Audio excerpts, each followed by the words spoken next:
Ready? Cool. Let's go. Hello everyone and welcome back to Naked Untitled Channel. My name is Boaz Fischer and I have... Peter Natterer. Welcome back. Thanks, Boaz. Nice to be back. Long time no see. Absolutely. In this video, we're going to be touching on a really interesting topic, which is cheating good for business? Who would, by the way, who would have thought of such a headline? But let's start with, let's define what cheating is all about. Well, let me just have a quick look at your crib notes. Yes. So cheating is to find a shortcut to achieve a particular end. Very simple. It's to get an advantage, to make life easier, to smooth the waves. I mean, we come up with lots of euphemisms for it. Yeah. How would you compare it to, for example, because we talk about from a misconduct behavior, Correct. to, for example, to someone who's committed fraud or theft or assault and so forth. Yeah. So there is an integrity and there is a morality going on in that as well too. To a certain extent, I think we are being trained as we go into adulthood and as we sort of progress through life, we're actually being trained to view cheating as something that you can do. Yes. I mean, I use the example of the video game. If you play the video game as a kid and you just go through the levels, you plod through them, it'll take you forever to do.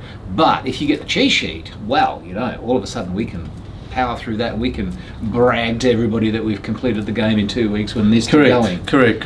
And so I was going to step sideways. Mm-hmm. So cheating is not something that you're born with, but you sort of quickly adapt to it as a kid.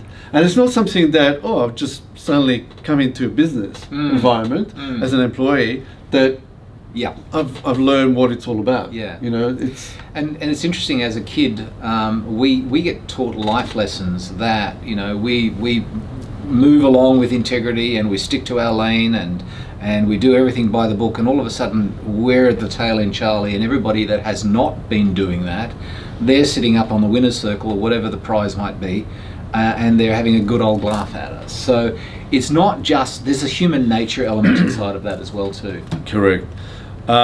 Another side question, is there a point, for example, where you could say, well, that is not cheating? So for example, let's say you come to a crossing, okay? A red light crossing. You know that it's safe to cross, but it still says red. Yes. You cross. Is that considered cheating? Yeah, I would. Is cheating done against someone, or what about cheating to oneself? Cheating to oneself, absolutely. I mean, what's being crashed there is one's personal integrity. Yes. We all run around saying, yes, we're very moral, but do we do things like that? Yes. Then that's something that we'll brush into the memory hole. But the reality is, if we do exhibit that behaviour, then we're actually not that as moral as we'd like ourselves to be. Okay.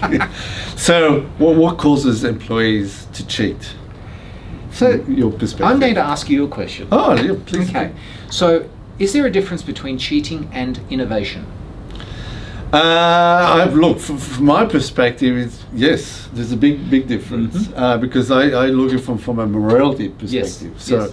I look at someone that cheats, cuts corners. Someone that innovates has had to spend time, think, create, find the resources to bring that sort of idea into reality. Yeah. So there's for me there's a clear definition. Yes. Yeah. Correct. What I'm looking at this point is that in business, that what used to be thought of as cheating, as a methodology to get from A to B, is now actually an innovation that is being adopted across the board. And if you don't adopt that kind of methodology, let's call it that, correct, then you're going to plod along and not be as competitive. Correct. But coming to the original question, so why would someone try and cheat? To get personal advantage. All right. I think if I can look at it from to answer my own question, personal advantage is cheating, and to get corporate advantage, to advance the technique of an organisation, I would imagine is innovation. All right. So first, for example, the Volkswagen emissions Yep. scandal Yep. was a classic Yep, the case. tricky software. Yeah, tricky stuff. We had the Wells Fargo where the people there were asked Yep. to create fake accounts. Yep. So to make it look like as if they're generating more revenue. Exactly. Yeah. So I mean, we can keep on going. Yeah. As such. Well, so is there an underlying emotion to it? Yeah. So I mean, let's look back at the Volkswagen scenario. Not that condoning it or anything, but if you look at that as an example of a seemingly impossible target to be reached in an impossible time frame, kind of makes people look at how do we achieve that without actually being able to achieve that. Yes. So unrealistic goals, unrealistic expectations will create cheats. All right, which brings me to the situation, and maybe I want to talk about it later, but let's talk about China. Yep. All right. So they have clearly articulated that Yep. they want to become the premier superpower. Yep. All right. So they've set very high level of expectations. Yes. They know what sort of industries they want to go after. Yep. And they're pretty blatant how they go about it. Mhm. Correct. Mhm. So I mean, obviously, we from the people who live in countries like the US or Australia or whatever, or from the Western world, we see that as a form of industrial espionage. Yep. and so forth. Yep. From China's point of view, Yep. it's a way to quickly gain that advantage Yep. of innovation. Absolutely. And then surpass. Surpass. Yeah. Yes. And rightly or wrongly, there may be enough intellectual horsepower within that country to be able to achieve that, but it's again, I think, an unrealistic, unachievable inside of a time frame goal. Correct. So they need to find other ways of expressing that. I'm not judging one way or another, Correct. but it's kind of like, okay, guys, we've set this incredible goal. Now how do we go about achieving Yes, it? correct. So let me sort of bring it down again. So we talked about cheating as a sort of a human behavior. Yep. Let me throw this thing out. Could we say that all employees? Now I'm just generalizing here. All employees cheat to a certain extent. So if somebody can find a shortcut to make their life easier, whether it's now they've got skills on a spreadsheet that nobody else has, or they've got an inside knowledge on how this might work, or they've got the secret system inside of their own head to achieve that, yes, they will. So Everybody will give themselves their own advantage. yes, correct. To achieve what is required of them inside of a corporate goal. And the rationale is, if I can achieve that and advance the corporate goal by my doing this, then my morality is satisfied. Correct. All right. So would you say there's a sort of a climate of cheating? Yeah, I think so. Look, the more we digitize, the more our communications become remote, the more we are absent from basically facing the furnace on a boardroom level. Yeah.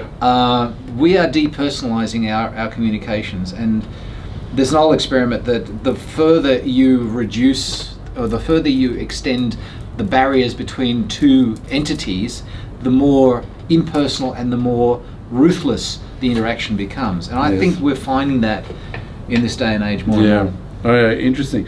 Do you think there is a situation where you could have like loyal cheaters? So I'll give you an example. The famous cyclist Lance Armstrong. Mhm. Basically was supported by a team of cyclists and managers Yep. that supported his cheating. Yes. And- Enablers. Yeah, enablers. Yes, very much so. So do you see that as sort of maybe becoming more and more normal? Because if you have organizations that are looking to take advantage, obviously you have to bring your people to Yeah. agree to that Yep. vision Yep. as such. It's very easy, and one of the things that you'll find is that people are very capable of convincing themselves that of the rightness, possibly not the morality, but the rightness of a particular conduct, and they become quite adamant about it. Yeah. So if that now becomes evolved inside of a team, the team then takes on that ethos. Yes, correct. And that becomes the nature of the team.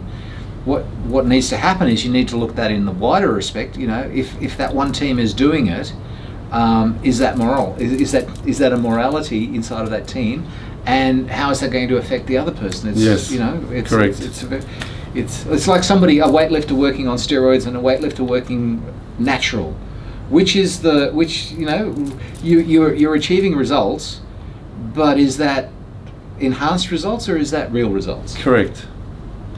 Which leads me to the following question. So has cheating changed in the last 10 to 20 years? Has it gotten worse? Yeah. And is there sort of an expectation? Is there an expectation? I think the individuals have an expectation on themselves that if they're not doing something clever, let's call it clever. That's that self-satisfying word. If I'm not doing something clever, then I'm not advancing myself, because it becomes a principality of one. Correct. Yes. How has the digital age that we're now sitting in, for example, we're going through a pandemic, a lot of people are working from home, Yep. so we've become more virtual, Yes. more anonymous. Yep. How has that changed? We've hardened our stance. It's very hard to become obstinate, let's call that, with somebody that you're sitting together like this. Correct. Yeah? Because you're a human, I'm a human, we have this human interaction going on. Now, if we were to sit across from each other in a cubicle and shout at each other, and say, hey, you know, Boaz, can you do this? Then our communication just lacks a little bit of that humanity. And it gets back to that distance thing. Yes. The more obstacles, the more distance, the more telegraph you have to do to actually communicate with somebody, Yep. the more formal and the more, shall I say, robust? Yes. the communications can be. And that's why text messaging is so interesting. You know, people say things on text messaging that they wouldn't say to somebody face to face. No, exactly. But it also happens on email. But you're absolutely right. Yes. Yeah. Yeah. I mean, people break up on by text messages. I'm sorry, I don't like you anymore. Yes. So, I mean, we sort of talk about cheating. Is there a negative impact to those organizations that sort of practice it? I mean, do they lose complete morality with themselves, but also with the relationships that they have with Yes. other partners, with Yeah. other vendors, the clients, Yeah. how they're perceived? Yeah. I mean, I take, for example, Enron. I mean, let's start right at the top, the CEO, Yes. right? So, and now they're no longer. Yeah. But you had an organization, one of the top four, that supported Yep. their shady accounting practices and so forth like that. Yep. So the word that springs to mind, and I think that was used to describe the Enron, that management became detached from the reality of what was going on for them. Yep. So the concept of detachment means that you're out of touch with the root base of what your organization is, and the ability to make grandiose phantasms about what you should or shouldn't be doing become the opportunity for that grows, which means that you can suddenly start taking things into a direction that is completely out of orbit of what you should be doing. Yeah. So the question then, sort of summing it up, is basically, is cheating good for business? And I sort of, are we taking some of the humanity? Absolutely.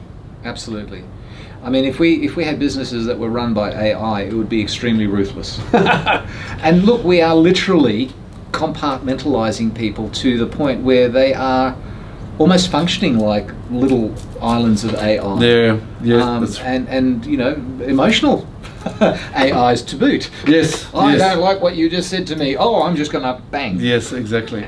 So how do organizations then set the expectations that the governance, the morality, or the environment for people to succeed and be honest, for example? Become more human and less transactional. I think that's the most important bit. I mean, everybody awares that there is everybody's aware that for whatever organisation you have, there has to be a bottom line. We need to achieve the bottom line. Yeah.